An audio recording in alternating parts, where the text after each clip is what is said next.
Cuplikan adegan film yang akan kita tonton ini saya ambil dari film The Flash season 1 episode 1. Buat kalian yang nonton video saya ini di YouTube, video ini sebenarnya merupakan bagian dari artikel saya yang judulnya bahasa Inggrisnya Baru Bangun Tidur. Jadi ini merupakan video yang saya embed di situ gitu loh. Jadi sebaiknya sih kalian baca dulu artikelnya sebelum kalian tonton video ini. Untuk artikelnya, untuk link menuju ke artikelnya saya berikan di kotak deskripsi yang terletak di bagian bawah dari video ini biar kalian lebih nyambung dan lebih bisa mengerti gitu. Jadi di artikel ini membahas mengenai kata-kata dalam bahasa Inggris. Bahasa Inggrisnya baru bangun tidur itu apa sih? Baru kemudian saya sertakan cuplikan-cuplikan adegan film yang berhubungan dengan pengucapan baru bangun tidur dalam bahasa Inggris ini. Oke, langsung aja yuk kita tonton cuplikan adegannya di sini. Jadi ini ceritanya si Barry Allen ini dia kan kesambar petir ya. Terus kemudian dia koma selama 9 bulan gitu. Koma nggak bangun-bangun, bener-bener 9 bulan tuh koma aja. Terus setelah 9 bulan dia bangun nih, tersadar. Terus begitu dia tersadar, dia langsung bangun dari rumah sakit. Dia ditempatin di lab sih sebenarnya, di Star Lab itu, ditempatin di sana, dirawat di sana. Terus setelah dia sadar, dia langsung ngubungin teman baiknya dia, si Iris, nyamperin ke sini, langsung datang ke sini nih. Si Iris kaget gitu karena dia nggak dikasih kabar kalau si Barry itu udah sadar gitu, udah terbangun dari komanya. Makanya dia si Iris itu kayak kaget. Oh my God, ya Tuhan. Ya Tuhan ini bisa juga kalau orang Indonesia ada yang ngomong ya Tuhan, ada yang ngomong ya ampun gitu. Itu bisa terjemahkan seperti itu. Nanti terserah kalian mau menerjemahkannya seperti apa. Nah kalau terjemahan kayak gitu kan lebih mendekati ke gaya orang Indonesia gitu kan. Jadi memang nanti perterjemahan itu ada gayanya sendiri gitu. Gaya saya menerjemahkan seperti ini, gaya si A nerjemahin nanti gayanya seperti apa gitu. Pemilihan kata-katanya juga sedikit berbeda gitu. Tinggal kalian lebih cocok sama terjemahan yang mana gitu. You're awake. You're awake. Awake itu terbangun, tersadar. Di sini ada to awake, to stop sleeping, berhenti dari tidur, and become conscious, dan menjadi sadar. You're awake. Kamu udah bangun, tapi di sini saya terjemahkan menjadi kamu sudah bangun, kamu udah sadar gitu. Oh my God, you're awake, kamu udah sadar. Kayaknya lebih tepat udah sadar karena dia baru koma kan. Oh my God, you're awake. Oh ya Tuhan, kamu udah sadar gitu. Kamu udah bangun dari komanya gitu, sadar gitu. Why didn't Star Labs call us? Why didn't Star Labs call us? Kenapa Star Labs nggak ngubungin kita sih? Gitu. I just woke up. Aku baru aja bangun ini. Gitu. Aku baru bangun gitu. Aku baru bangun. Nah, tapi si kalian lihat si Iris pakai kata awake. You are awake. Dia nggak menggunakan you just woke up gitu. Dia nggak menggunakan kata-kata itu, tapi you're awake gitu loh. Kenapa begitu? Tapi sementara si Barry ini menjawabnya dengan I just woke up, bukan I just awoke. I just awoke. Ini kan awake, awoke, awoken. Present, pastnya, verb 3. Verb 1, verb 2, verb 3 gitu. Tapi dia ngomongnya aku baru aja bangun ini gitu.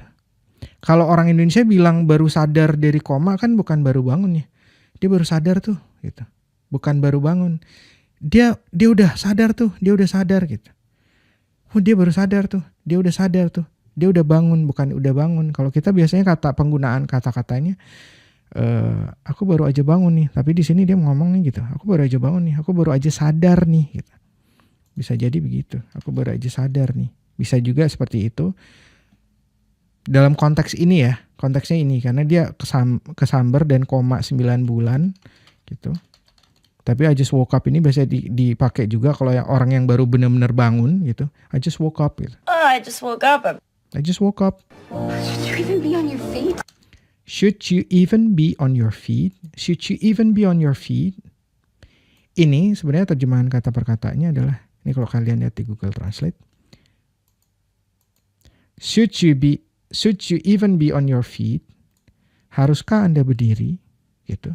Tapi ngeliat dari sini tuh sebenarnya bukan itu terjemahannya. Karena dia kan koma nih 9 bulan. Tiba-tiba langsung bangun terus langsung jalan terus nyamperin ke rumah, ke tempat kerjanya si Iris. Kan aneh gak sih orang baru koma gitu kan tiba-tiba langsung bisa bangun gitu. Makanya dia langsung ngomong gitu, should you even be on your feet? Maksudnya di sini kalau ngeliat dari konteks seperti ini kalian bisa terjemahkan, emangnya kamu udah boleh berdiri dan jalan kayak gini gitu. Ini saya tambahin sih sebenarnya. Ini bisa aja kalian hilangin jadi kayak gini. Emangnya kamu udah boleh berdiri gitu. Saya tambahin biar lebih jelas gitu. Emangnya kamu udah boleh berdiri dan jalan kayak gini gitu. Maksudnya gitu, orang sakit kesamber koma gitu, tiba-tiba twing bangun dan langsung berdiri kan aneh gitu kan. Iris, I'm okay. Iris, I'm okay. Iris, aku nggak kenapa-napa kok.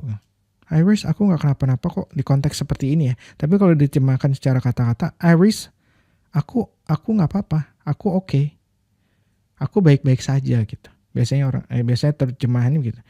Iris, aku baik-baik saja gitu. Tapi kalau saya lebih milih, Iris, aku nggak kenapa-napa kok gitu.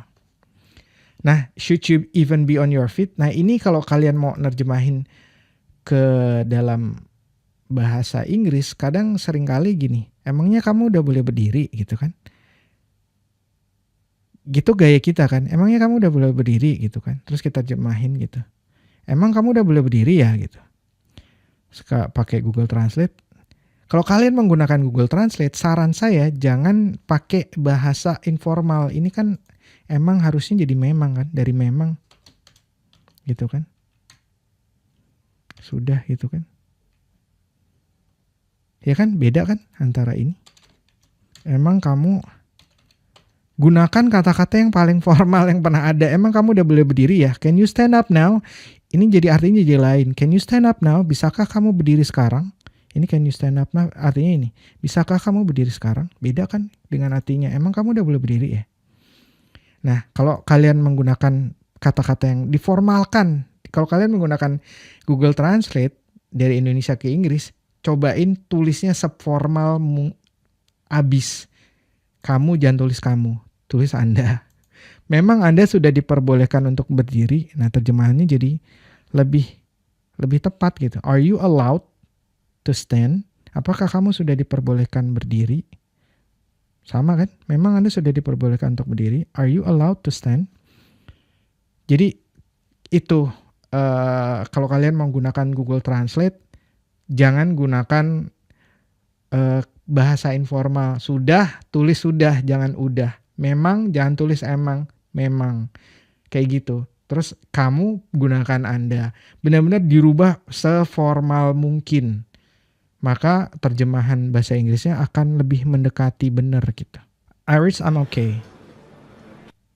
Oke, nah untuk transkrip ini dan juga terjemahan bahasa Indonesianya, kalian bisa baca di artikel yang ada di blog saya ya.